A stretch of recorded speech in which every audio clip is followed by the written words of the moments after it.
dio el poder de llegar a ser hijos de Dios. Ahí tienes a tu hijo.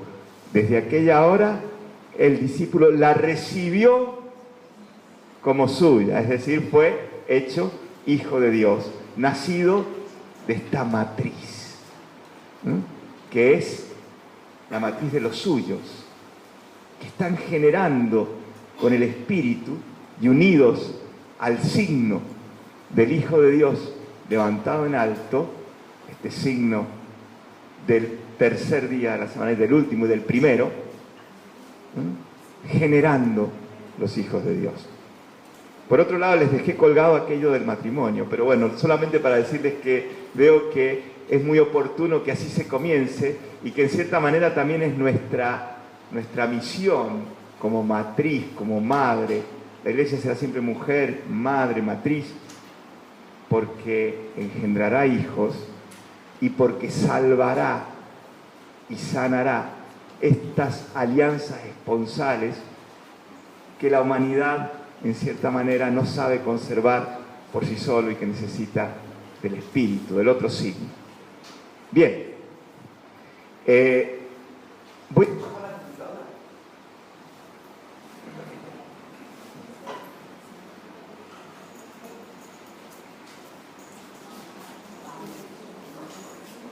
¿Se ve que la batería? La batería.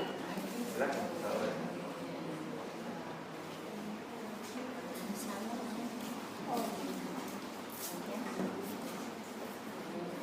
Esta tecnología.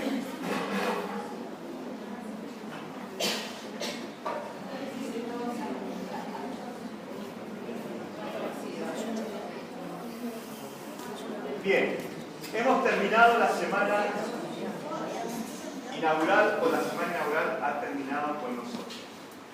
Ven cómo el Evangelio es por olas, ya tenemos todo, pero ahora todo esto comienza a desplegarse como en dos grandes actos: el libro de los signos, el libro de la hora.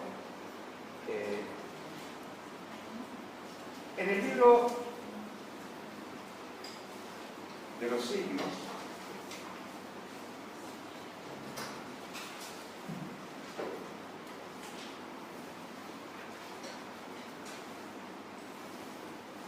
aquí tenemos un primer.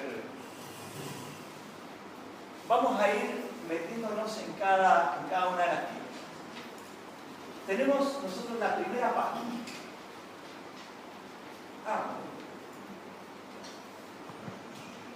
Gracias. La primera Pascua de Jesús en Jerusalén. Después, el evangelista narra un viaje de Jesús a Jerusalén para celebrar la primera Pascua. En este viaje, Jesús parte de Caná y luego vuelve a Caná, y en Caná hace el segundo signo, que es la curación del hijo del funcionario real. Esta sección se puede llamar de Caná a Caná, si uno quiere. Y la característica de esta parte del Evangelio es que Jesús comienza con un gran signo, purificando el templo, el culto. Él entra al templo y entra de un modo profético, y ya en este gesto profético él vincula todo el culto de Israel a su persona, más específicamente a su cuerpo,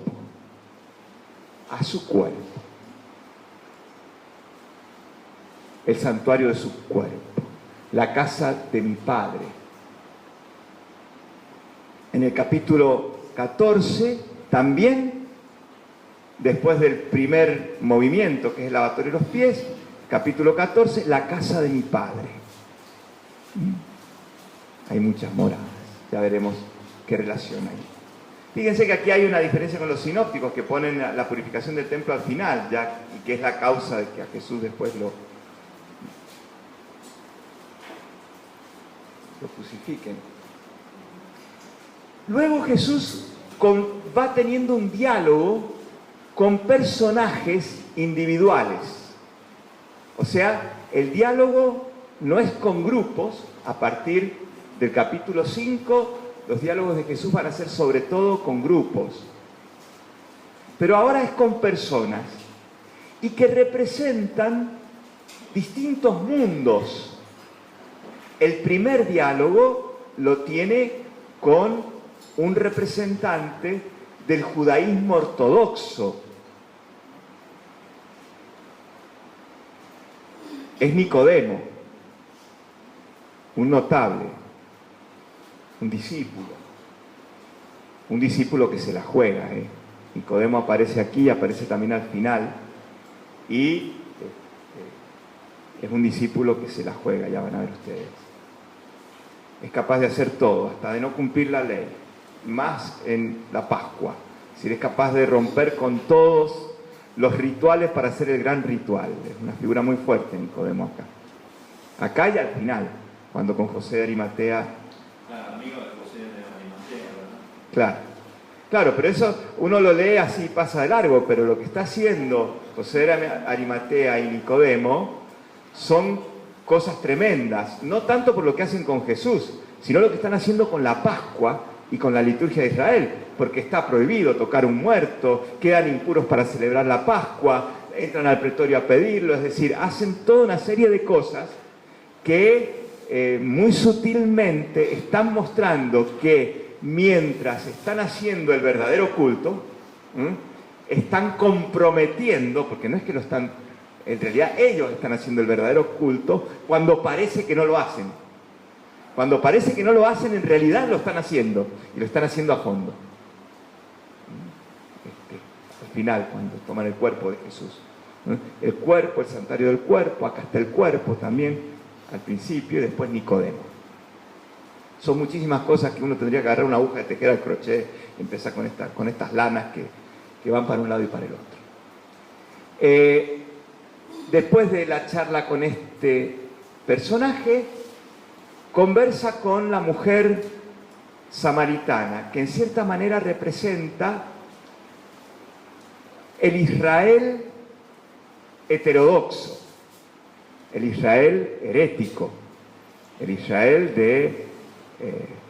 sería como los del norte, aquellos que están contaminados por la historia de idolatría y de infidelidad, que rinden culto a Dios en el monte Garizim, pero que en realidad es un culto contaminado de idolatría. Y con el hijo con el funcionario real, que ya no representa al Israel ni ortodoxo ni el Israel heterodoxo, sino alguien que ya está más como alejado del mundo religioso de Israel. Es un funcionario real, está más bien en el mundo de la política que de la religión. En el corazón, un discurso que no lo pronuncia Jesús, sino que lo pronuncia Juan. Bien, esto sería como el mapa grande de esta primera sección que va de Caná a Caná, que lamentablemente no la podemos leer. Vamos a decir algo de cada sección. La purificación del templo, tal como se narra en el cuarto evangelio, se puede poner en aquella visión sinóptica con la de los otros evangelios, aunque nos damos cuenta que la historia está narrada de una manera distinta. Sí, Jesús realiza un gesto profético, porque quienes han leído el Antiguo Testamento pueden leer, sobre todo en el libro del profeta Zacarías, que cuando llegue el Mesías purificará el templo, se abrirá una fuente, Zacarías 12, 14, si ustedes lo abren en su Biblia, y abren el final del profeta Zacarías, van a encontrar estos capítulos. El Mesías entra, purifica y convoca a una gran celebración de la fiesta de las tiendas. Fíjense que no es una Pascua, es una celebración de la fiesta de las chozas. También tienen que venir los extranjeros. Egipto incluso puede venir, o sea, pueden venir los pueblos paganos también al templo nuevo y purificado, a celebrar la gran fiesta de la presencia mesiánica de Dios. Pero deberán celebrar la fiesta de las chozas. Inclusive cierra la sección diciendo, hablando de aquel día, y dice, y aquel día, lean las últimas palabritas, no habrá más, todas las ollas estarán consagradas a Yahvé, y no habrá más. ¿Tienen Zacarías abierto alguno? Ajá, los pesqué, que no me están haciendo caso. Zacarías, al final. 14. El último renglón. Después sigue Malaquías.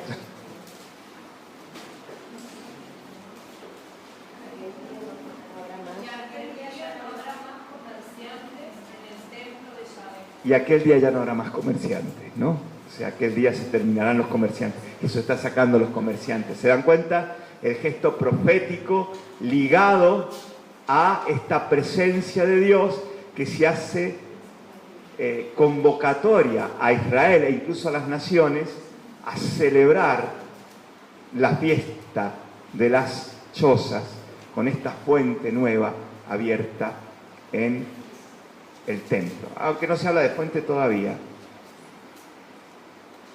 Las palabras de Jesús son un poco distintas, mientras que en los evangelios sinópticos hay una evocación a profecías de Isaías y Jeremías.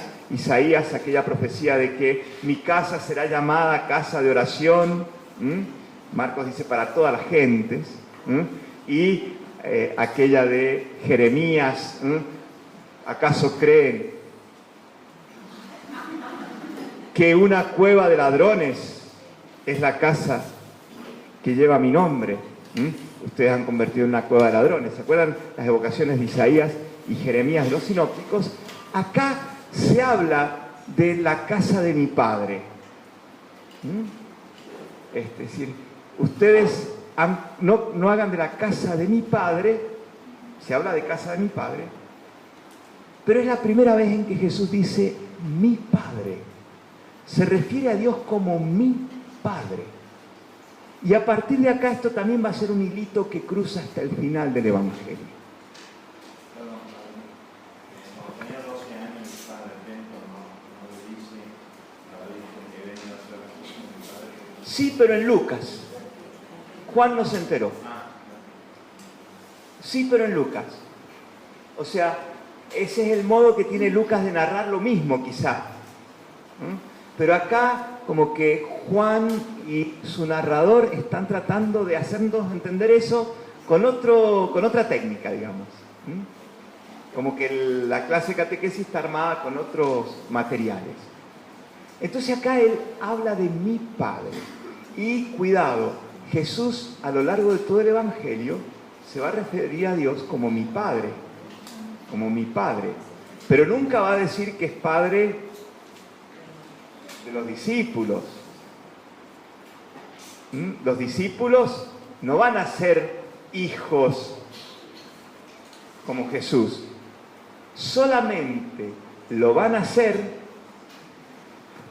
al final, cuando en el jardín le diga a la Magdalena que se lo quiere aferrar, que lo quiere retener tal como estuvo en la historia, dice, ve a decir a mis hermanos, subo a mi Padre y Padre de ustedes, a mi Dios y Dios de ustedes. Es decir, que esto que Jesús tiene desde el principio, porque habla de la casa de mi Padre, es algo que Jesús va a obtener con su Pascua, con su exaltación en la cruz y su retorno al Padre. ¿Ven? Es lo que nos quiere dar. Él quiere llevarnos a todos a esa casa del Padre. Habla de la casa de mi Padre. Cuando le preguntan ¿Por qué obras de esa manera? Obviamente los judíos le hacen la pregunta, ¿qué signo nos muestras? ¿Qué signo nos muestras? Para hablar de esta manera, Jesús habla del signo del templo. Destruyan este templo y en 3 días lo reconstruiré. ¿Se acuerdan lo del doble sentido, el doble nivel, el malentendido? Obviamente, sus interlocutores entendían el templo como el lugar de culto en Jerusalén. Ese templo que se construyó en 40 años y que no se puede reconstruir en 3 días. Mientras que dice que los discípulos entendían algo. Él hablaba del templo de su cuerpo. Él hablaba de otro lugar de culto, del templo de su cuerpo. Pero tampoco sus discípulos lo entendieron allí, sino que después que Jesús fue glorificado, recién entendieron las palabras que Jesús había dicho y creyeron, ¿no?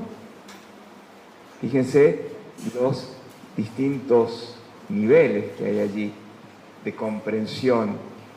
Lo que entienden los judíos, lo que entendieron sus discípulos cuando todavía Jesús está con ellos, y aquella mayor comprensión que lograron gracias al Espíritu después de su glorificación. Ahí tienen un testimonio en esta narración. Jesús va a volver a decir, en la casa de mi Padre, otra vez casa de mi Padre, hay muchas moradas. Moradas, ¿dónde moras? ¿Dónde permaneces? Hay muchas como permanencia, digamos, porque la palabra es muy parecida, moné, meno, bueno, como decíamos recién. ¿Dónde permaneces? Y Él va a prepararnos una morada. Ya sabemos que la casa del Padre, el templo, es su cuerpo. Uno podría decir perfectamente, sin fallar, aunque es difícil lo que voy a decir, el cuerpo de Jesús, su carne, su humanidad, es el lugar de la presencia donde los hombres pueden encontrarse con Dios en la historia y donde Dios sale al encuentro de los hombres en la historia. Pero también es el cuerpo glorificado del Hijo, el lugar, la morada de los hombres que se encuentran con Dios en la eternidad. Este cuerpo tiene una doble dimensión en la historia y en la eternidad. Es el mismo cuerpo. Y es en ese cuerpo donde Dios y los hombres se encuentran. El nuevo lugar de culto, el gran culto. Bueno, dejemos esto un poco. Después viene Nicodemo. ¿Hasta qué hora tenemos? Hasta las 3. Bien. Vamos a ir entonces más rápido. Bueno, aquí viene Nicodemo, ya les dije, representante de el judaísmo ortodoxo. Nicodemo viene de noche porque precisamente en este diálogo de Jesús con Nicodemo, el aspecto lumínico de la escena tiene bastante sentido. Es decir, la noche, pero la luz está presente, quien va a la luz, quien no va a la luz, los que quieren ir a la luz, los que no quieren ir a la luz. El Nicodemo en realidad va a Jesús, o sea que ya sabemos que es de noche, pero va a Jesús. Ya sabemos, porque lo dijimos al principio, que significa ir a Jesús. O sea, ¿qué está haciendo Nicodemo? El proceso de creer. El proceso de creer. Y comienza el diálogo de Nicodemo con Jesús, donde Nicodemo toma la palabra y dice, Rabí, maestro, sabemos que has venido de Dios como maestro, porque nadie puede realizar los signos que tú realizas si Dios no está con él. Y aquí Jesús le dice, amén, amén, te digo. Amén, amén, te digo. El que no nazca de nuevo no puede ver el reino de Dios. Otra de las cosas que habría que anotar en el diccionario es amén, amén, que normalmente se traduce como les aseguro o en verdad les digo. En realidad dice amén, amén. Y no está en griego, amén, ustedes saben que es una palabra hebrea.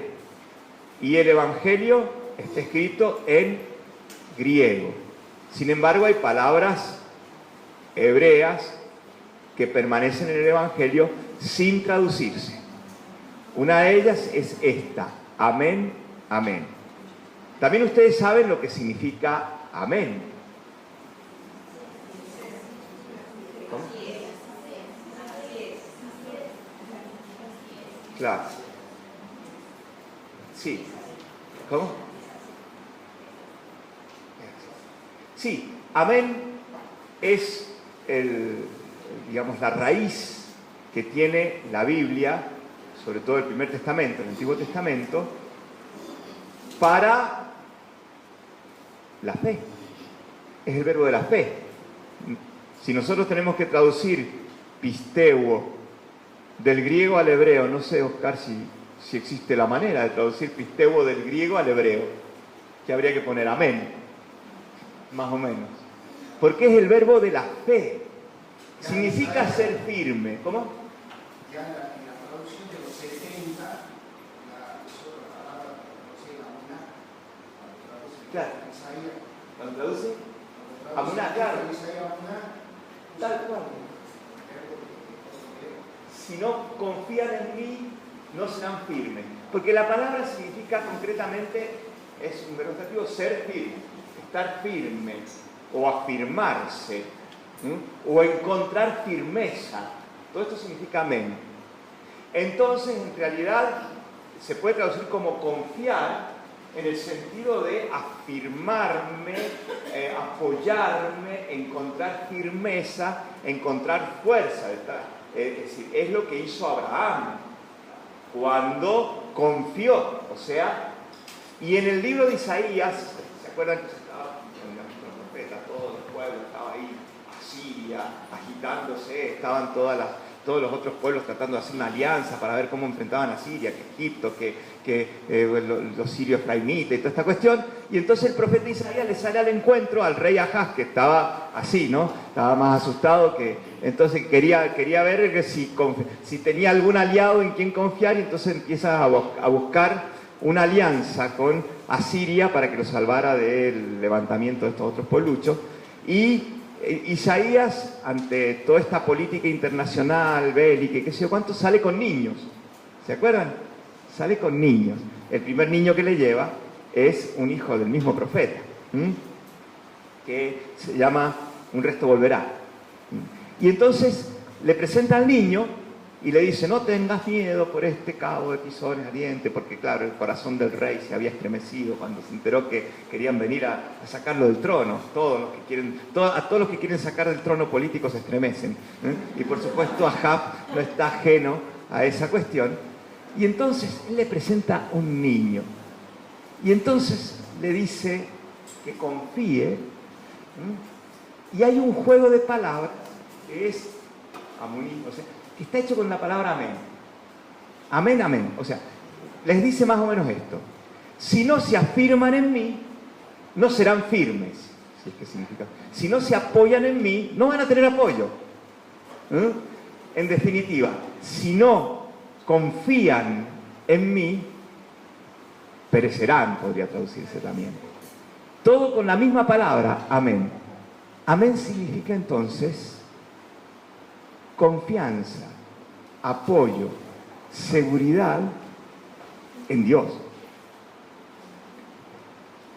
Es el verbo de la fe. Obviamente que en el Nuevo Testamento, cuando llega al cuarto evangelio la palabra sin traducir, amén, y luego pasa a la liturgia, porque Pablo también se hace un festín con, claro, él es judío, para él, además el apóstol de la fe, el apóstol de la confianza, obviamente no puede no explotar este recurso tan magnífico de la palabra amén. En el cuarto evangelio significa que aquí se va a hacer una propuesta para creer.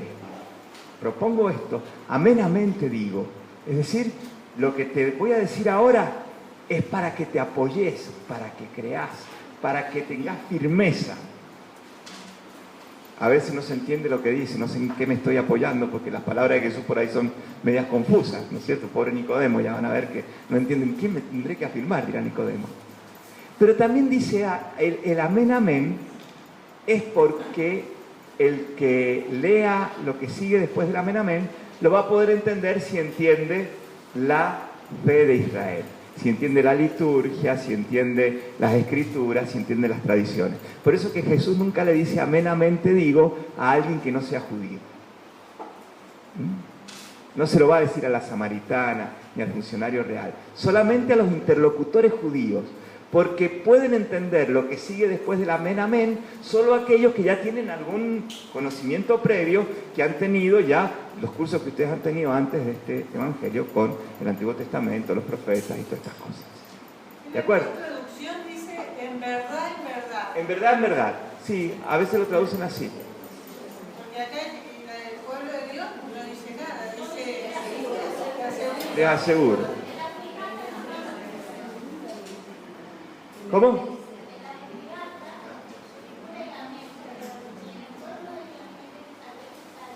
Le vamos a pedir a los próximos traductores que no nos saquen el amén. No nos saquen el amén, por favor. Sí, sí. ¿Qué va a hacer? ¿Qué va a hacer? Lo que pasa es que las traducciones son ya interpretaciones. Y esto no es algo nuevo. Ya Jesús tuvo que vérselas. Probablemente cuando Jesús fue a la sinagoga a leer el libro del profeta Isaías, lo que tenía allí era un targum, es decir, era una traducción al arameo ya explicativa de la Biblia. Y todas nuestras traducciones, como no se puede ser fiel a dos señores, a la lengua original y a la lengua nuestra, que tenemos que hablar y entender la Biblia, no se puede ser fiel a los señores porque en algún momento se traiciona a uno y a otro. Lamentablemente esto es algo con lo que tenemos que aprender a vivir, que no siempre nuestras traducciones van a reflejar exactamente lo que dice, pero no nos preocupemos, porque está el Espíritu Santo. Y yo que les estoy contando esta cuestión del amén. Así que pueden poner ahí amén, amén. Bueno, esto es para que pongan el diccionario amén, amén, porque lo van a encontrar a cada rato, les aseguro, o en verdad les digo, o como que sea que le traduzcan. Bueno, Nicodemo tiene que... Aquí se habla de el reino de Dios, primera vez, casi única, hasta el final, hasta el diálogo con Pilato. Muy poco va a haber después acerca del reino. Y se habla de un nuevo nacimiento, nacer del agua y del espíritu. Estos dos signos van a quedar totalmente ligados en el lenguaje del cuarto evangelio. Es decir, la fe, el agua y el espíritu. Por supuesto, siempre vamos a ver que va a estar el agua allá en la cruz, va a estar el agua en la fiesta de las tiendas. El tema es que Jesús le dice del agua a Nicodemo, a la samaritana, a los judíos que están en el templo, pero no se las da. No les da el agua. Se las promete nomás, les habla de que después se las va a dar. Se las va a dar al final. Bien. Nicodemo, malentendido, ¿cómo puede un hombre volver a entrar en el seno de su madre? Léanlo después ustedes. Aquí se hace el primer anuncio de la exaltación de Jesús en la cruz. En el versículo 14, perdón que voy a dar tantos saltos, pero el tiempo corre. Como Moisés levantó la serpiente en el desierto, así tiene que ser elevado el Hijo del Hombre, para que todo el que crea tenga vida eterna. Oh, cuántas cosas.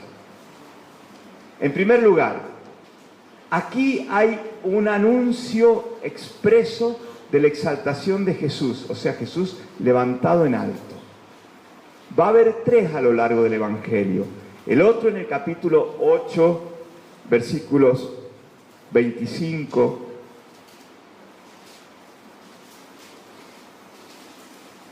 Y el otro en el capítulo 12, versículo 32.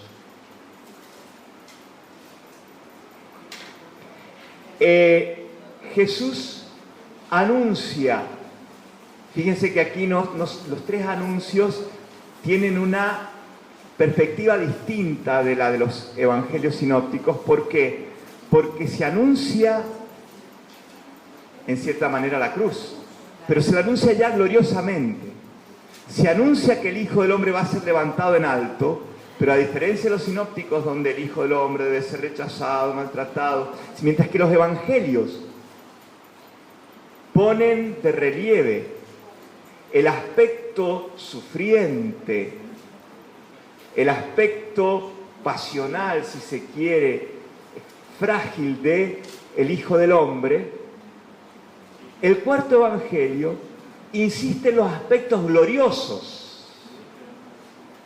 Es decir, no quita en absoluto que el título de Hijo del Hombre tenga una alusión directa a la humanidad de Jesús.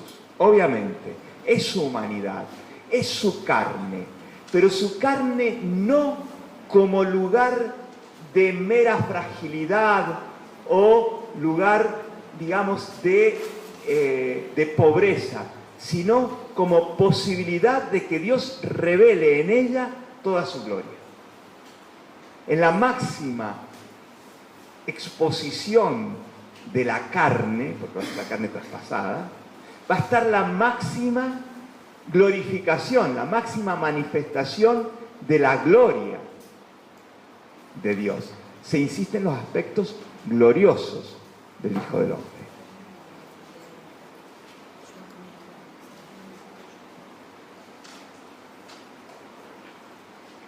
Y luego tenemos también en el diálogo con Nicodemo este otro vocabulario, creer para tener vida eterna.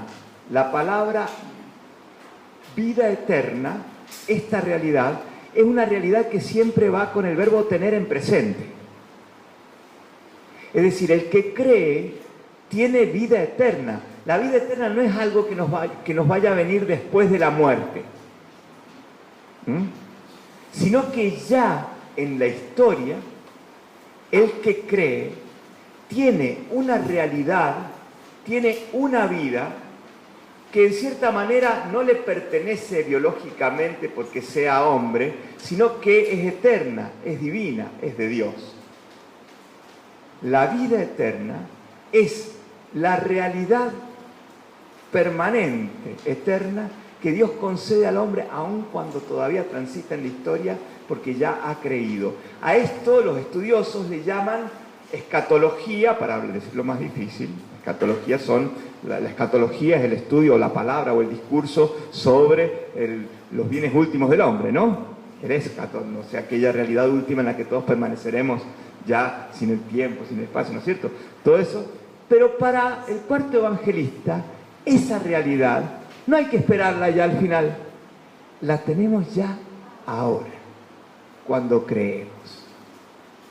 La resurrección en el último día, que también va a estar presente en el cuarto evangelio, para expresar de alguna manera una escatología futura, si queremos llamarla así, que no es el eje del cuarto evangelio, porque el cuarto evangelio prefiere insistir en una escatología que se llama presente, o sea, ya tenemos esta filiación eterna cuando creemos, y lo otro será una consecuencia más de esto. O sea, la resurrección en el último día, ¿qué va a ser? Y bueno, una consecuencia lógica e ineludible de la escatología que ya está realizada aquí en el presente, cuando creo. Esto es la palabra vida eterna. Y junto con la palabra vida va la palabra normalmente juicio, que también tiene que entrar quizá en el diccionario. Esta especie de pareja de palabras, vida, juicio, la van a leer mucho en el cuarto evangelio. ¿Por qué? Porque hay que poner como cruz entre estas dos palabras la fe. La fe, no voy a decir la fe porque es un sustantivo, creer. El cuarto evangelio el cuarto evangelista nunca utiliza el sustantivo fe, salvo en un versículo en el capítulo 5 de la primera carta, que ya lo vamos a ver después. pero siempre utiliza el verbo, porque la fe es algo, es una acción posibilitada por Dios.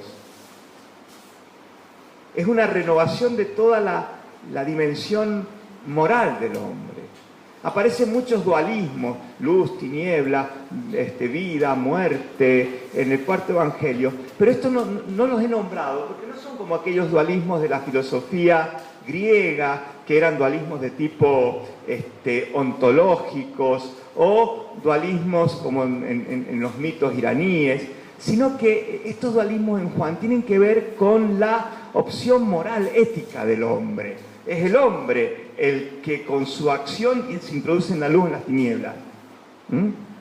Entonces está siempre plantada ahí esta acción humana posibilitada por Dios, que es creer, atraídos por el Padre en la persona del revelador, que es Jesús. Y entonces es eso lo que posibilita lo que llamamos el juicio. Juicio es separación. Quien cree no va a juicio, no es separado. Quien no cree ya está juzgado, ya está separado. O sea, el juicio se realiza en la acción de creer o no creer. Quien cree ya tiene vida eterna, no va a juicio, no está separado. Jesús, que es a quien el Padre le ha dado el juicio, ya lo tiene con él, no va a juicio, le ha dado vida. El que no cree ya en realidad está juzgado, no porque un condenado, sino porque él mismo se ha autoexcluido, no quiere tener vida. Dios no ha enviado a su Hijo al mundo para juzgar al mundo, en el sentido de juzgar, en el sentido de condenarlo, sino para que el mundo se salve por él. El que cree en él no es juzgado, lo que decía recién, pero el que no cree ya está juzgado, porque no ha creído en el nombre del Hijo unigénito de Dios. El juicio está en que la luz vino al mundo. Otra vez, acá jugamos con los aspectos lumínicos. La luz vino al mundo. Jesús es la luz que viniendo a este mundo ilumina a todo hombre. Pero resulta que los hombres amaron más las tinieblas. ¿Ven? Siempre el dualismo está en la opción moral del hombre.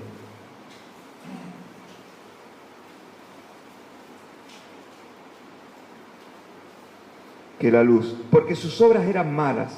Todo el que obra mal aborrece la luz y no va a la luz, para que no sean censuradas sus obras, o sea, para que no sean puestas a la vista sus obras como malas, que no sea la maldad de sus obras. Pero el que obra la verdad va a la luz. ¿Ven?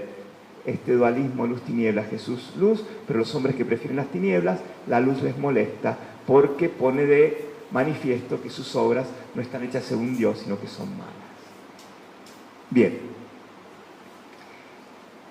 vamos a dejar el diálogo con Juan, que es muy lindo. El que tiene la novia es el amigo del novio, el que viene del cielo da testimonio. ¿Saben que era muy linda la ceremonia del matrimonio en la antigüedad?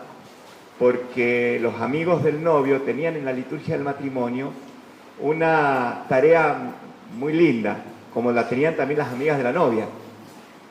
Ellos eran los que iban a la casa a buscar a la novia. Normalmente la traen rodeada, los amigos del novio, incluso cubierta con un velo, ¿no?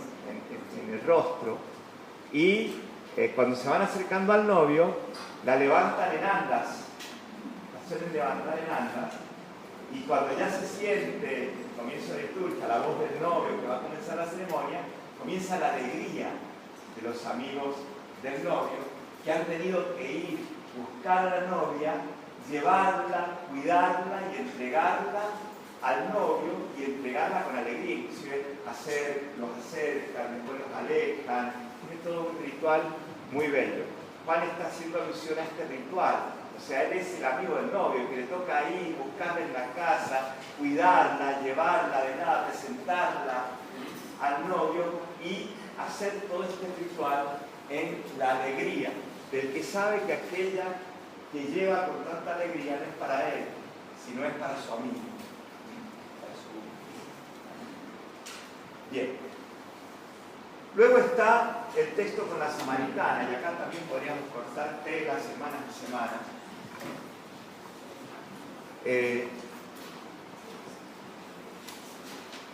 Fíjense en el capítulo 4, versículo 3, llega a una ciudad de Samaria llamada Sicar, cerca de la heredad que Jacob dio a su hijo José. Allí estaba el pozo de Jacob, y como se había fatigado del camino, estaba sentado junto al pozo, era alrededor de la hora sexta. Acá tenemos muchas cuestiones que se comprenden también a la luz de las tradiciones veterotestamentarias. Según las tradiciones rabínicas, en el sexto día, Dios no solo creó a la humanidad, que ya Dios en cierta manera preveía que no iba a ser fiel a la alianza, sino que creó algunos dones para poder luego rescatarla si comprometía el don de su libertad. Y entre las cosas que creó Dios allí el sexto día, había dos que eran fundamentales. Uno era el maná, es decir, el pan de vida, ligado como realidad material a una realidad espiritual, que era la Sagrada Torá, que ya estaba creada junto con el maná para alimentar al pueblo desde el sexto día. Imagínense, el pan de vida, la Sagrada Torá, que se iba a dar con el maná. Por eso los judíos también creían que uno de los signos que traería el Mesías cuando apareciera entre ellos es que nuevamente se iba a repetir el milagro del maná y ellos podían comer pan en abundancia hasta saciarse. Y la otra cosa que creó Dios en el sexto día, según las tradiciones de Israel, es un pozo de agua viva. Ese pozo de agua viva era su sabiduría y su espíritu profético, que deberían excavar y descubrir los hombres de Israel que se alimentaran de la sabiduría de Dios para ir permitiendo que Dios a través de esta revelación histórica diera vida. Por eso es que Abraham buscará el pozo, lo encontró Moisés golpeando de la roca. Hablan de este pozo, sobre todo la tradición de los libros sapienciales, los más tardíos sobre todo, y obviamente en el mismo profeta Zacarías, en el templo, cuando aparezca el Mesías, este pozo de agua viva brotaría para alimentar y para dar vida divina a todos los hombres. La pobre samaritana no había venido a los cursos de la diplomatura, por lo tanto mucho no sabía esta cuestión de los pozos. Entonces Jesús comienza a jugar al gato con los ratones con la pobre samaritana, que a todo esto se encuentra al mediodía. Es peligroso encontrarse, si alguien todavía no se ha casado y quiere buscar un esposo, puede ir a un pozo al mediodía, porque según la Biblia, los patriarcas y las matriarcas se encontraron casi todas en un pozo al mediodía. ¿Se acuerdan cómo Rebeca la encuentra el mensajero de Jacob en un pozo, y después cuando la trae Jacob también la encuentra en un pozo? Después Jacob encuentra a Raquel, su esposa querida, siempre en un pozo, y siempre a mediodía, es decir, el pozo. ¿Cómo? Bueno, qué sé yo, vayan a la plaza, a la fuente, quedan 50 al mediodía.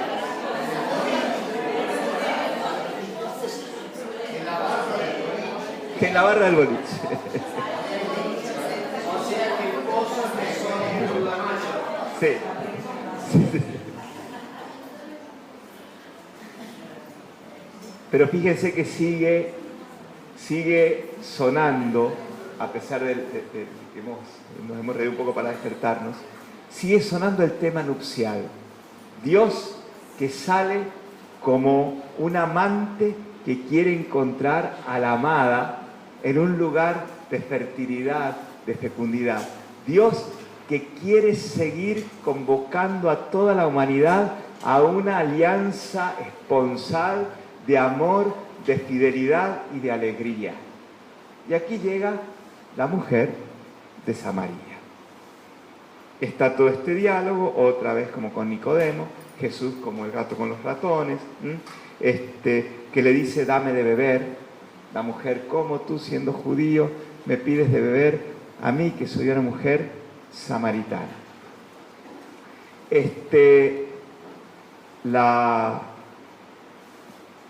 El diálogo sigue. Si conocieras el don de Dios.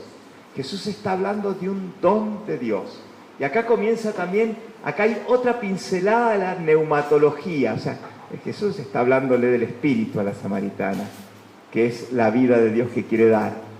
Y le llama don de Dios.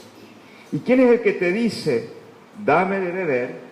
Bueno, la pobre mujer lo acaba de encontrar ahí recién, pero estamos leyendo el Evangelio.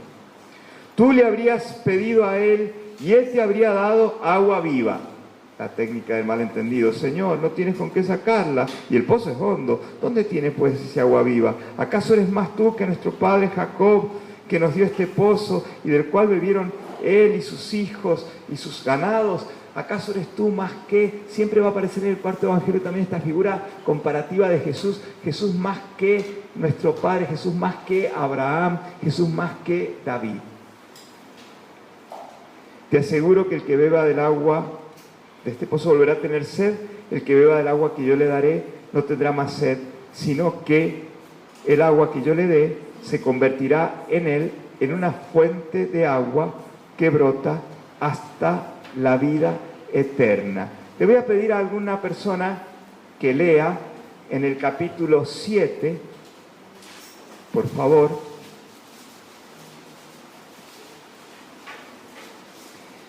los versículos 37 y hasta el 39. Capítulo 7, del 37 al 39. A ver, le paso el micrófono.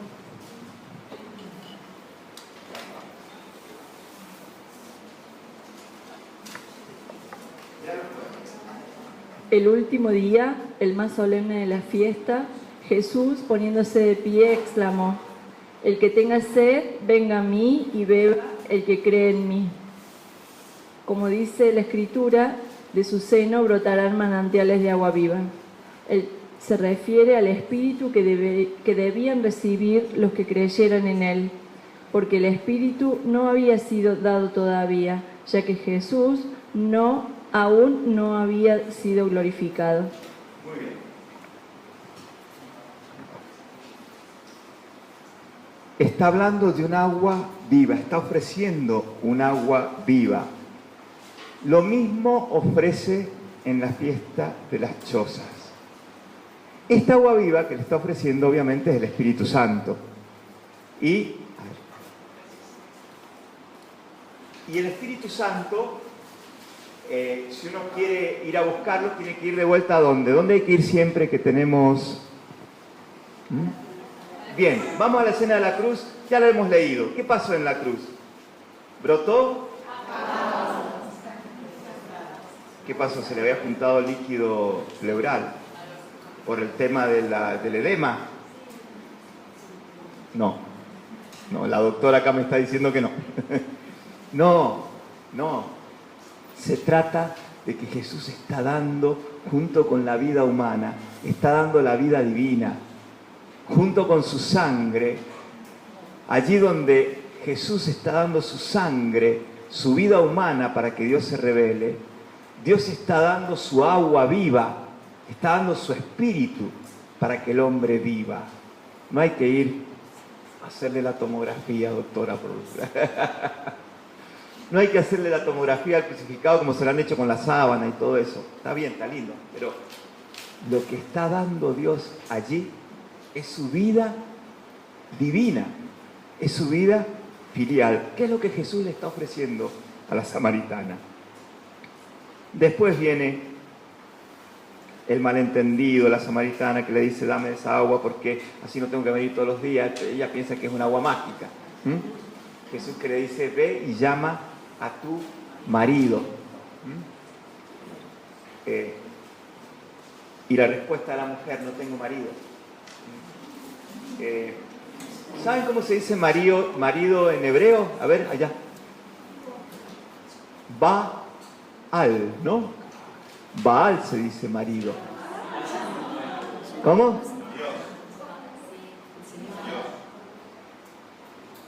Exactamente. Ya no me llamarás Baal mío, sino que me llamarás Baal mío. Ya no me llamarás Baal mío como si yo fuese un Baal, un ídolo, un dios pagano, sino que me llamarás marido Baal mío, porque se cumple esta alianza esponsal a la que yo te he llamado, no lo del profeta Oseas, ¿no?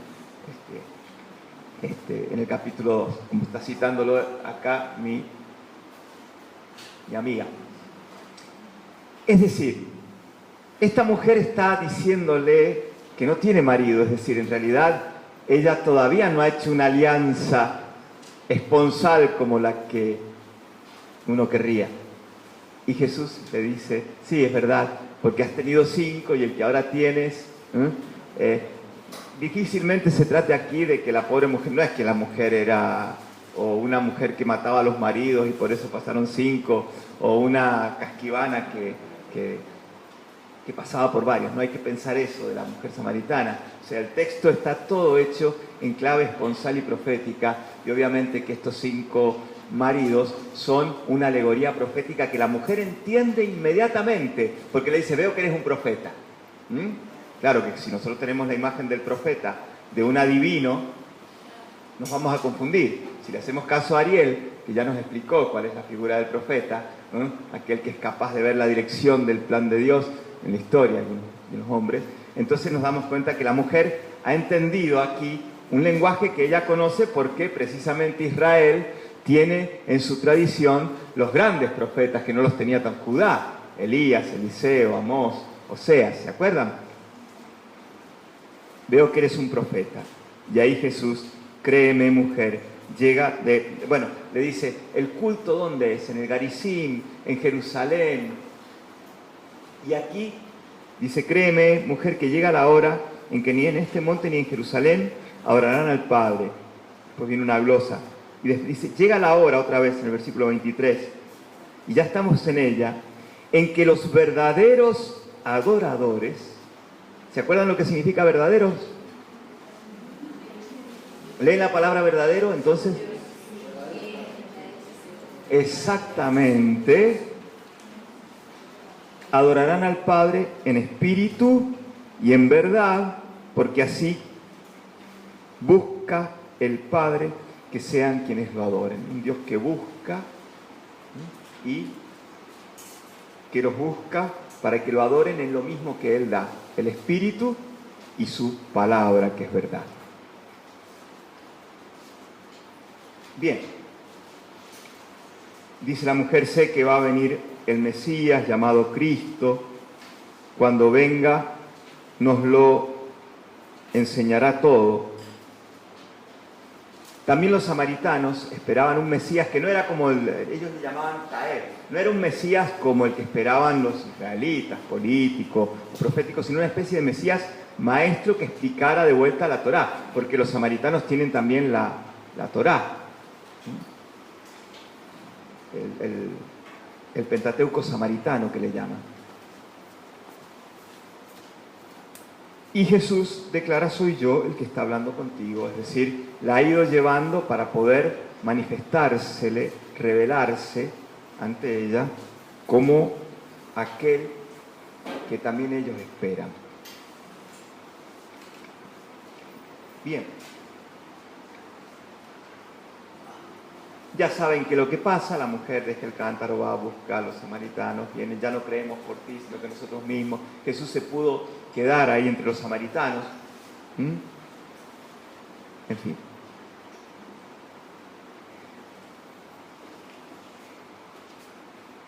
La cosa termina, el camino termina con la curación del hijo del funcionario real. Jesús cura a la distancia a un hombre enfermo de Cafarnaúm. Quien cura es su palabra. Yo no voy a comentar esto, quédense con esto para que podamos avanzar un poco, si no se nos va a terminar el tiempo y nos vamos a quedar sin muchas cosas. Pero más o menos van encontrando la dinámica, se les va, van sintiendo este idioma del cuarto evangelio que les permite ya leer algunas cosas. Menos mal. Bien, vamos a entrar al capítulo 5. Sería como otra fiesta. Dejamos aquella primera Pascua, Jesús fue a celebrarla a Jerusalén, volvió, ahora va otra vez a Jerusalén, para una fiesta que no sabemos cuál es. No se dice qué fiesta es. El capítulo está hecho como en dos secciones, una narración y un discurso. La narración, a su vez, tiene dos partes. Jesús cura un paralítico que está junto a la piscina en el templo de Jerusalén, piscina probática, o la piscina de Bethesda, o Bethsatá, como salga. Inmediatamente después, la narración de una polémica, una discusión con los judíos. En el medio, en el capítulo 5, versículo 9, está la bisagra entre el relato de la curación y la polémica con los judíos, y dice, era sábado aquel día. O sea que el motivo es el sábado. Él hizo una cosa que no es lícito hacerla en sábado. Al final, la narración concluye en el versículo 17 con una declaración escandalosa de Jesús, que para nosotros no es escandalosa, pero para un judío que sabe bien lo que está diciendo Jesús sí que lo es. Jesús dice, mi Padre trabaja hasta ahora y yo también trabajo. Y entonces después uno no entiende por qué dice, y los judíos entonces con más razón querían matarlo, porque no solamente llamaba a Dios su Padre, sino que se hacía a sí mismo igual a Dios. ¿Cómo es esto? Ya lo vamos a decir. Y eso da lugar a que Jesús pronuncia un largo discurso que tiene también dos partes, como dos temas. La primera parte, desde el versículo 19 al 31, tiene el tema de Jesús como enviado del Padre para juzgar y dar vida, vida y juicio. Y el segundo, los testimonios a favor de Jesús y su obra. Todo en un solo capítulo, 50 y pico versículos. Estamos fritos. Digamos algo de cada cosa, después ustedes nada exime de leerlo. El texto de la curación del paralítico, como ya les dije, también hay una escena muy parecida en los sinópticos, pero en otro lugar, en Cafarnaúm, en la casa de Pedro, que le rompen el techo. Acá este no tiene un hombre que lo ayude a llegar a la piscina, el otro venía con 4 hombres. Jesús acá le pregunta si quiere quedar sano. El hombre le dice que sí, levántate, toma tu camilla y vete a tu casa. Los sinópticos, Jesús antes de decirle esto le dice, tus pecados te son perdonados, lo cual hace que ya se rasguen las vestiduras los judíos que están ahí, los fariseos, escuchando semejante barbaridad. ¿Quién puede perdonar los pecados sino Dios? Entonces se conjugan dos cosas. En primer lugar, la acción en sábado. El cuarto evangelista insiste en que la acción está en sábado. En los sinópticos era también que cura los pecados se cree Dios. Va a terminar de la misma manera la polémica con los judíos en el cuarto evangelio. Hay una cosa interesante. Después de que el evangelista dice en el versículo 9b, era sábado aquel día, dice, por eso los judíos decían al que había sido curado, es sábado, no te es lícito llevar la camilla. Es una frase muy irónica propia del cuarto evangelista, porque ¿qué ve un judío que se cierra a la acción de Dios en Jesucristo? No ve un hombre que ha sido levantado y devuelto a la vida. Ve a alguien que está haciendo lo que no es lícito. ¿Ven? Es decir, la ley, lo que es lícito o no es lícito, ha caído como una pesada cortina que impide ver la obra y la acción de Dios. Aquella ley que estaba hecha para hacer luz, lámpara para mis pasos. La ley del Señor, le rezamos en el Salmo 19 al principio, resulta que ahora, en el modo como tienen algunos israelitas, algunos judíos, de apropiársela, en lugar de convertirse en posibilidad de acceso a la obra de Dios, se convierte en un pesado lienzo, en una pesada cortina, en un velo difícil de rasgar, que le impide ver lo que Dios acaba de hacer. Ellos no ven a alguien levantado y devuelto a la vida, ven a alguien que está haciendo lo que no es lícito. Y entonces comienza la persecución al que lo dice. ¿Quién fue el que te dijo? El que me dijo. Hay dos palabras. La palabra de la ley, no te es lícito, y la palabra del que le dijo, levántate, toma tu camilla y vete a tu casa. Dos palabras que están en aparente contradicción para estos judíos. El paralítico se encuentra con Jesús. Jesús le dice que no vuelva a pecar. Y después el paralítico va a anunciar a los judíos, ¿no? Digo a anunciar, no a denunciar. No es que va a acusar, no, yo no es culpa mía, miren que yo estoy llevando la camilla, sino que aquel me dijo. No.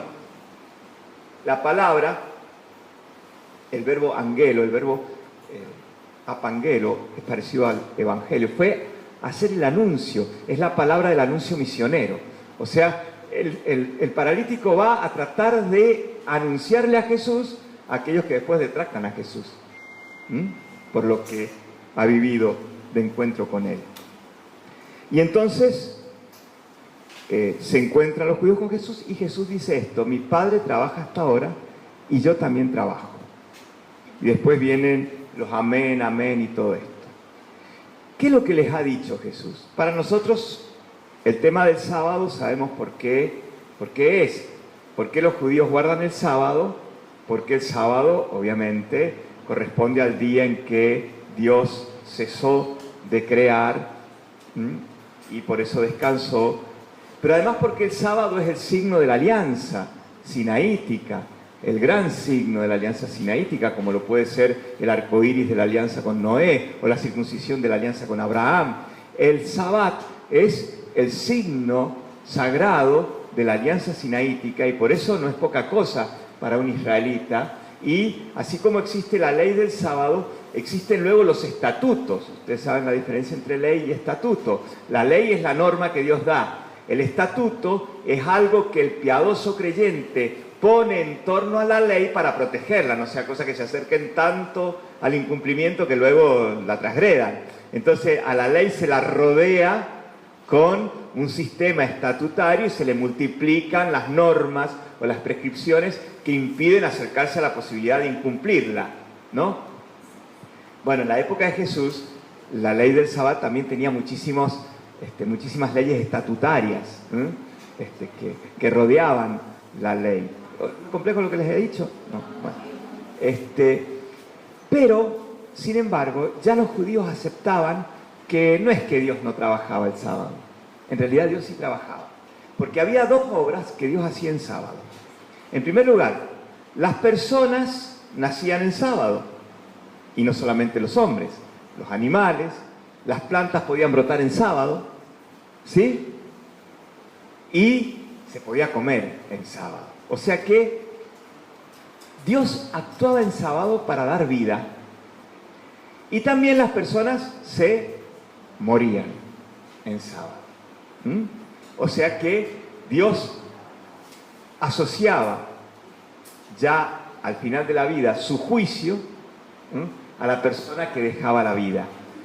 Entonces, según los israelitas de la época de Juan y de Jesús, Dios seguía obrando en sábado con dos llaves, las dos llaves las dos palancas que Dios tenía para sí y que no se las iba a dar a nadie, ni siquiera al Mesías.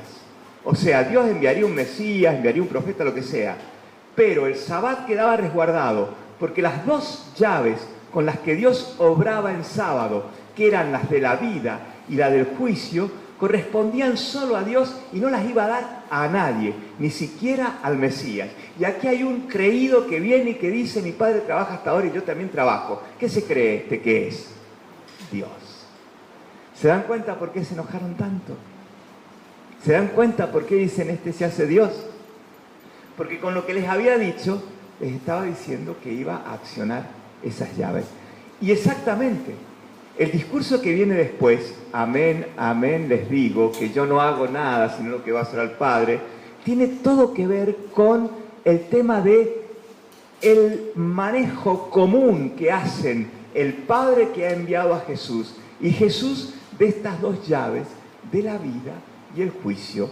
Porque Dios, el Padre le ha dado al Hijo tener vida y el Hijo a su vez vivifica, y el Padre no juzga a nadie, sino que ha dado al Hijo el juicio para que el Hijo haga el juicio en la tierra. ¿Lo notan? A su vez allí hay como algunas palabras que tienen que ver con esto que les decía de la escatología, como lugar de la cruz plantada del creer o no creer para tener vida y no ir a juicio, ¿no? Allí en el capítulo, alguien que lea los versículos 24 y 25 como para...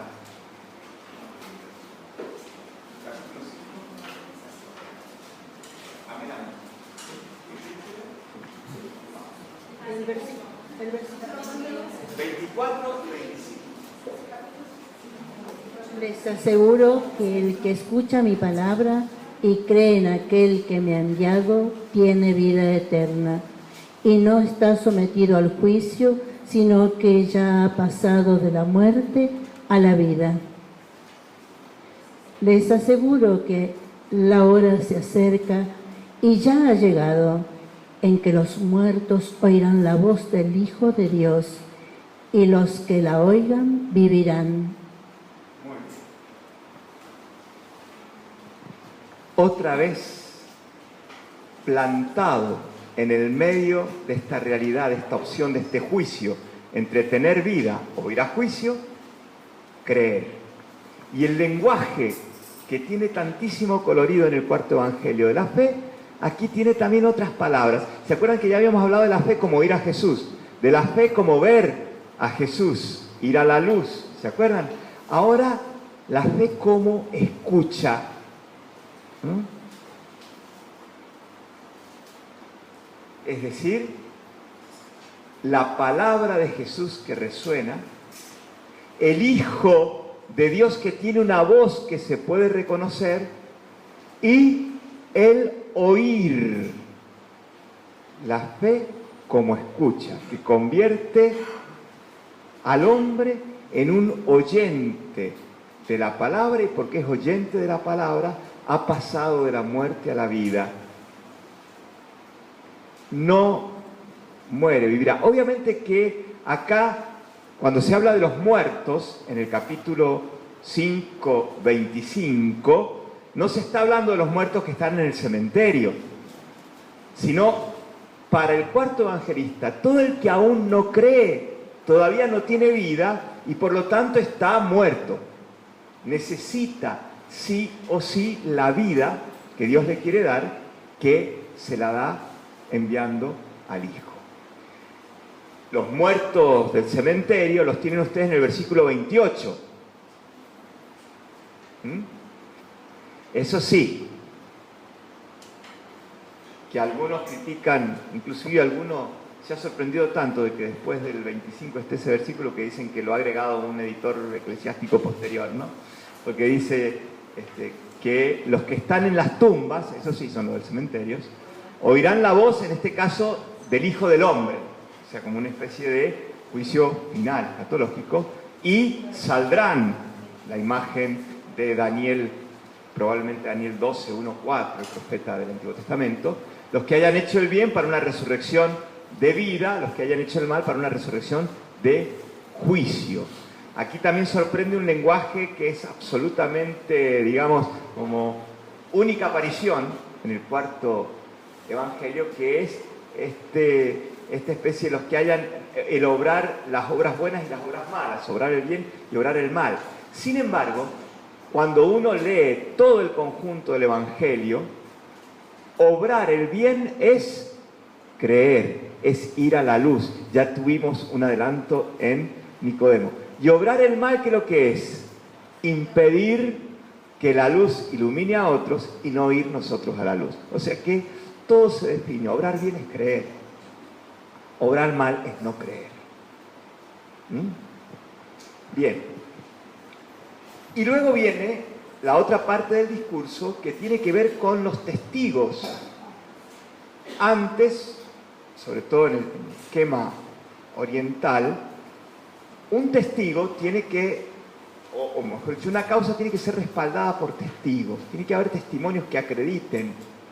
Moisés se acreditó con signos, lo acreditó Dios, ¿se acuerdan? Las plagas y todas estas hierbas, ¿no? El maná, qué sé yo, la roca, cuántas cosas. Y es la hora. Bien, acá lo que se dice, sencillamente, es que hay testigos en favor de Jesús. Juan ha dado testimonio. Moisés, en las Escrituras, han dado testimonio. Pero en realidad, ellos no han creído, ni a Juan, ni a las Escrituras. Pero para colmo, Jesús tiene todavía un testimonio mayor, que son las obras que el Padre le permite realizar. O sea que el Padre sale a dar testimonio, permitiéndole hacer los signos, u obras, más bien dicho, que Él hace. Pero bueno, no creen ni en las Escrituras, ni en Juan, y por lo tanto no creen en el Padre. Bien, acá se terminó la mañana, es la 1 en punto y todos están muy cansados. Descansen porque la tarde es brava, lávense la cara, miren que tenemos que